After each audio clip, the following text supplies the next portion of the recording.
In August of 1921, 10,000 armed men marched through the mountains of West Virginia. They were coal miners, and they were marching toward a war. The United States Army met them with bombers. The coal fields of southern West Virginia had been in a state of near-constant conflict for years before Blair Mountain. The miners lived in company towns, owned entirely by the coal operators, where they rented their housing from the company, bought their food from company stores at company prices, and were policed by private guards hired by the company. Organizing a union was a firing offense. Advocating for one could be a killing offense. The Baldwin Felts Detective Agency, employed by the operators, evicted union families from company housing at gunpoint, shot union organizers, and operated in the county with the full cooperation of local sheriffs. The immediate trigger for the march was the killing of Matewan's police chief, Sid Hatfield, himself a miners' ally, shot dead on courthouse steps by Baldwin Felts agents in August 1921. The miners of Kanawha and Boone counties had had enough. They armed themselves.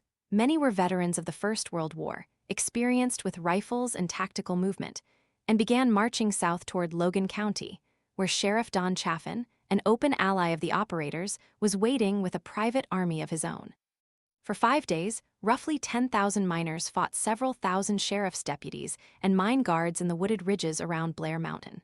The miners wore red bandanas around their necks, earning themselves the name Rednecks, a term of solidarity that only later became a slur.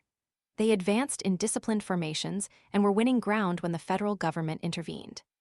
President Warren Harding ordered in the United States Army and the National Guard. Military aircraft flew over the miners dropping tear gas bombs and, in at least some documented cases, explosive ordnance, making this the first time the American government used air power against its own civilian population. Faced with the U.S. Army, the miners surrendered. The aftermath was devastating for the Union movement. Several hundred miners were indicted for murder and treason. The United Mine Workers lost most of their members in West Virginia. Union organizing in the southern coal fields was effectively crushed for another decade, until the New Deal created the legal framework for collective bargaining. The Battle of Blair Mountain does not appear in most American history textbooks. It is not commemorated with monuments or holidays.